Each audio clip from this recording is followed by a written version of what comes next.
Everyone, जैसा कि previous lecture में हमने डिस्कस किया था कि मॉलिक्यूलर बायोलॉजी के जो क्वेश्चंस हैं वो किस तरह से आए हैं इस बार जून 2022 में और उनका सोल्यूशन क्या है और कोई क्वेश्चन ऐसा है जो चैलेंजिंग हो उसको भी हमने डिस्कस किया था। तो इसी सीक्वेंस में हम डेवलपमेंटल बायोलॉजी के क्वेश्चन डिस्कस करने वाले हैं। तो चलिए डिस्कस करते हैं। तो first question is which one of the following Which one of the following best describe the ability of the cell to respond to a specific inducing signal? सीधा क्वेश्चन पूछा गया है, आंसर है कॉम्पिटेंस। नेक्स्ट क्वेश्चन है the program cell death that separate the digit during tetrapod limb development is dependent on which one of the following signaling pathway?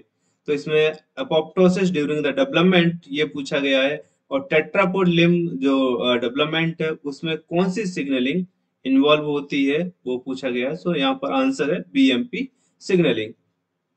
Next question है which one of the following mRNA is BMP inhibitor? BMP inhibitor जो organiser से secret होते हैं, secrets from organiser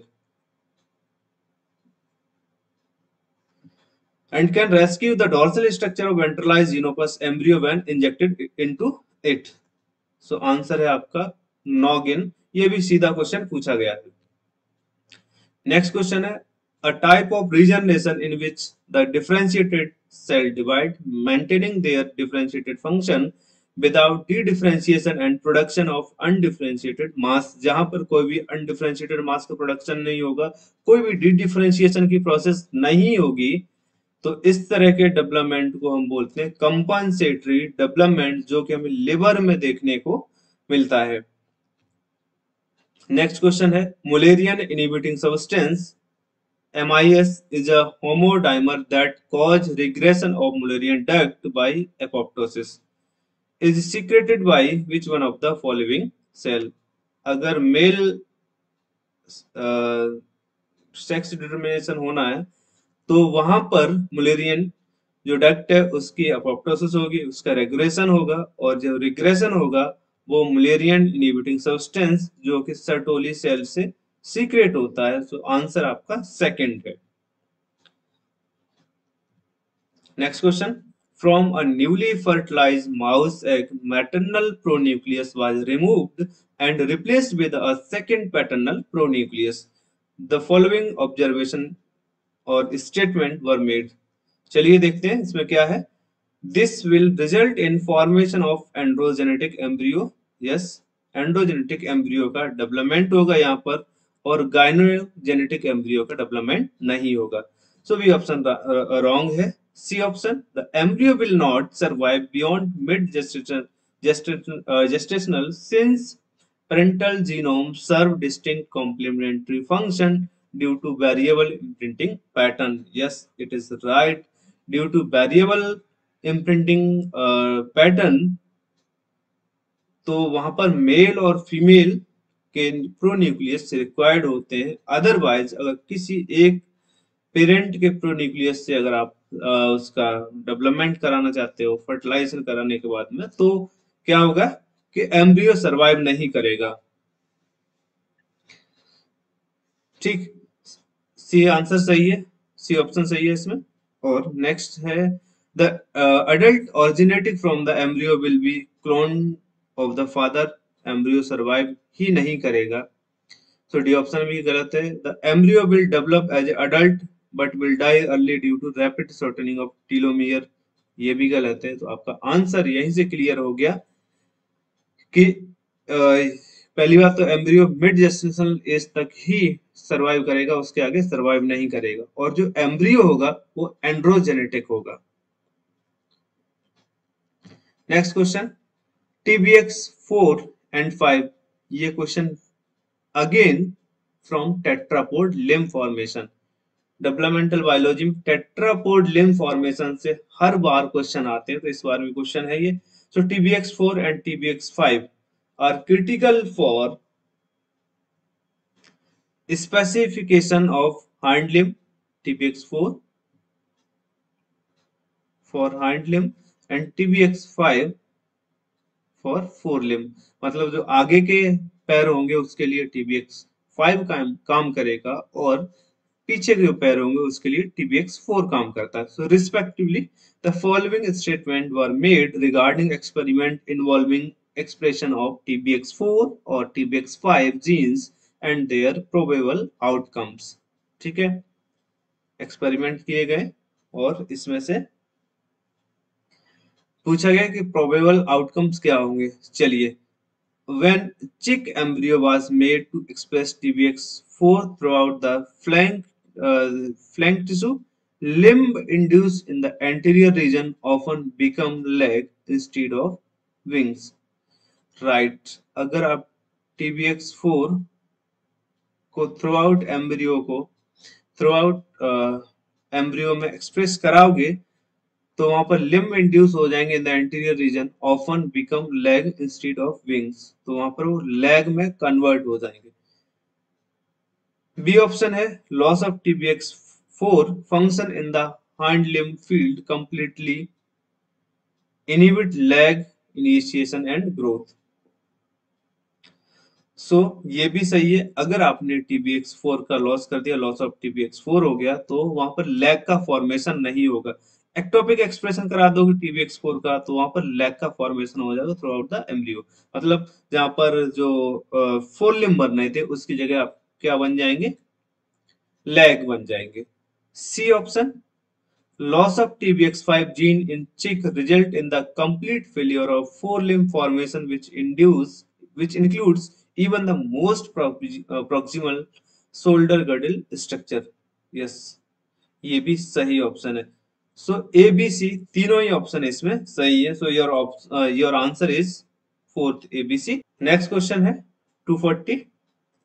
The following statements were made regarding the patterning of anterior-posterior body plan of the Drosophila. First option है microinjection of bicod mRNA in the middle of a bicod deficient embryo lead to the formation of head in the middle and tailson at the two ends. अगर आप बाइकॉड deficient embryo में middle में बाइकॉड को inject करते हैं तो इधर thorax बनेगा, इधर थोरैक्स बनेगा और यहाँ पर टेल बनेगी, क्योंकि जहां पर बाइकॉड होता है एंड पर वहां पर एक्रोन का फॉर्मेशन होता है. तो अब इस एम्ब्रियो में दोनों तरफ टेल बन जाएंगे. नेक्स्ट ऑप्शन है nanos protein inhibit the translation of caudal mRNA.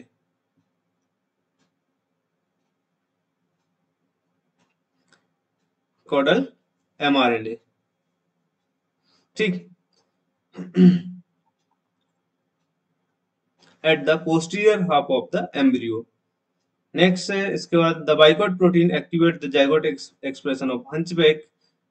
D option है the segments polarity gene are expressed in the segment of embryo. In the segment of embryo नहीं, in each segment of embryo. The bicoid protein activate the zygotic expression of hunchback. नहीं, zygotic expression नहीं, बाइकॉड उसके translation को activate करती है. सी गलत है. Nanos protein को अगर हम देखें, nanos protein inhibit the translation of caudal mRNA at the posterior half of embryo. ऐसा नहीं है, क्योंकि नैनोस प्रोटीन कॉडल mRNA को एक्टिवेट करती है या इनहिबिट करती है बाइकॉड और हंचबैक को. ये तो आपका सही है. सो आपका first option wrong, C option wrong है. बी सी डी, डी नहीं हो सकता है. सो आपका आंसर होना चाहिए A and B. And it may be the challenging question. अगर ये challenging question, it may be challenging question. So अगर जिसने अटेम्प्ट किया होगा तो उसको कॉमन मार्किंग मिल जाएगी, क्योंकि nanos protein inhibit the translation of caudal mRNA at posterior half of embryo. ऐसा नहीं है. पोस्टीरियर हाफ में यहाँ पर नैनोस और कॉडल ही प्रेजेंट होते हैं. एंटीरियर हाफ में बाइकॉइड हंचबैक ठीक है, चलिए next question 241। The group of 6 cell is called P3 to P8 cell called bulbal precursor cell of C. elegans from an equivalence group. ये इक्विवेलेंस ग्रुप है, group of sales है, that means इनमें से कोई भी सेल बल्बा का formation कर सकती है depending on the signal which is released by anchor cell. The signal is lin3. तो इन 6 सेल में से कोई भी सेल बल्बा में कन्वर्ट हो सकती है जिसको lin3 की कॉन्सेंट्रेशन ज्यादा मिल जाएगी, वही बल्बा में कन्वर्ट हो जाएगी, इसीलिए इनको इक्विवेलेंस ग्रुप ऑफ सेल बोला जाता है। नेक्स्ट, ठीक है, the following statement were made as evidence that BPC form an equivalence group. ठीक है, चलिए देखते हैं। If the anchor cell is destroyed by BPC contribute to the formation of hypodermal tissue. सही है, अगर आपने बीपीसी को हटा दिया तो ये सारी सेल क्या बनाएगी, हाइपोडर्मिस बनाएगी। Second option, if the third central cell P5 to P7, P5 to P7 ये जो सेल हैं are destroyed, the remaining cell can generate bulbal cell। अगर हमने इन तीनों सेल को डिस्ट्रॉय कर दिया तो ये सेल भी बल्बा या बल्बल सेल में कन्वर्ट हो सकती हैं। Yes, C option, if expression of lin3 is increased, BPC contributing the secondary lineage can form cell of primary lineage। ठीक है, अगर आपने यहाँ पर lin3 का एक्सप्रेशन इंक्रीज कर दिया है, lin3 की कॉन्सेंट्रेशन इंक्रीज हो जाएगी, सो जो सेकेंडरी lineage होती है that can be converted into primary lineage। Okay, the ectopic expression of lead-23 in P5 and P7 BPC convert them to primary lineage। ये गलत है, सो अब देखते हैं A B C. C option होना चाहिए, आपका आंसर कौन सा आएगा, C option.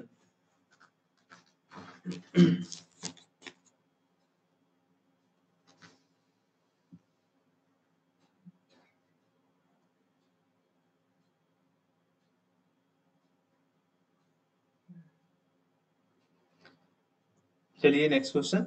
The mammalian genital ridge is bipotential. Which one of the following statement regarding determination of the fate of genital ridge is incorrect? यहाँ पर incorrect पूछा गया है।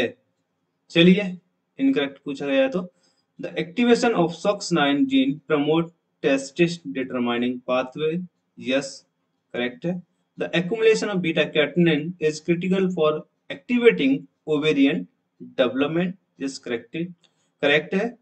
R spondin 1 stimulate the disabled protein, thus promoting testis determining pathway। testis determining pathway नहीं, R spondin involve in ovary formation और female sex determination, so wrong option है third. Fourth देखते हैं, दो W94 is expressed in the bipotential gonad, it is an important factor in ovary determination। ये भी सही है, तो आपका यहाँ पर जो इनकरेक्ट ऑप्शन है जो पूछा गया है वो है third option. Next question is question ID 243। in mammalian autophagy is involved in specific cytosolic rearrangement needed for proliferation and differentiation during embryogenesis and postnatal development. Embryo have the ability to activate general protective strategy against many stress-inducing conditions. Which one of the following statement doesn't conform to the role of autophagy during early development? मतलब इसमें से ये statement आपको confirm इसमें बताना है कि autophagy के रोल को कौन कंफर्म नहीं करता है ड्यूरिंग अर्ली डेवलपमेंट। चलिए, first option, autophagy is a process of cytosolic renovation crucial for sale feed decision. Okay. Autophagy play a crucial play a dual role both in adaptation to stress and starvation during morphogenesis and in cell elimination along with apoptosis. सही है. The functional characterization of the autophagy regulatory gene indicate that autophagy is definitely not an evolutionary conserve process. ये evolutionary conserve process होती है. So third option is wrong option, that doesn't confirm the role of autophagy during early development. Defect in autophagy during early embryogenesis can be lethal for the organism. Yes, it can be lethal for the organism. So the right answer is option third. Next question, ये signalling से है. अगर आप लोगों ने signalling सही से पढ़ी होगी तो आपको याद होगा, तो रिसेप्टर और लिगेंड याद होंगे तब भी आप आराम से कर लोगे. चलिए, the table below summarize the key signaling pathway that orchestrate development and their receptors, transcription, effector and output. चलिए, डब्ल्यू एन टी के receptor, frizzled and LRP. Receptor sequence is not. Beta catenin, WNT, beta catenin तो सही है, patterning ठीक है, लेकिन इसका जो रिसेप्टर है थिक वेन्स नहीं है. हेजहॉग का फ्रिजिल्ड रिसेप्टर नहीं होता है, वो WNT का होता है, तो ये भी गलत हो गया. ए एंड बी दोनों गलत. RT के EGFR epidermal growth factor is right. Pointed and yen transcription factor factor है, मॉर्फोजेनेसिस में इन्वॉल्व होते हैं. यस. उसके बाद TGF बीटा. TGF बीटा के जो रिसेप्टर होते हैं वो रिसेप्टर पेस्ट और स्मूथ हैंड नहीं है. पेस्ट और स्मूथ हैंड जो रिसेप्टर होते हैं वो होते हैं हेजहॉग के. ठीक. JNK के साथ में यहाँ पर ये जो कॉम्बिनेशन है TNF अल्फा, ये रॉन्ग है. TNF alpha is also itself ligand tumour necrosis factor. TNF alpha is not a receptor. TNFR1, R2, R3, these are the receptor of TNF alpha. So इस क्वेश्चन को भी आप challenge कर सकते हो क्योंकि यहाँ पर उन्होंने रिसेप्टर की जगह लिगेंड दिया है. चलिए ऑप्शंस देखते हैं क्या है आपके. ए गलत है, सी गलत है, ओनली बी सही है. डी भी गलत है, ई भी गलत है क्योंकि वहां पे लिगेंड दे दिया रिसेप्टर की जगह. सो अकेला बी कोई है नहीं. बी के साथ में ई ऑप्शन है, लेकिन इसमें से जो ई है वो भी सही नहीं है. So this question can be challenge. इसको आप चैलेंज कर सकते हैं. Okay, thank you. अब मिलते हैं हम नेक्स्ट वीडियो में जिसमें हम डिस्कस करेंगे प्लांट फिजियोलॉजी के क्वेश्चन. तब के लिए पढ़ते रहिए, अपने क्वेश्चन के डाउट क्लियर करिए. अगर कोई भी क्वेश्चन चैलेंजिंग लग रहा है तो with the reference of book, whether it can be book और it can be research article.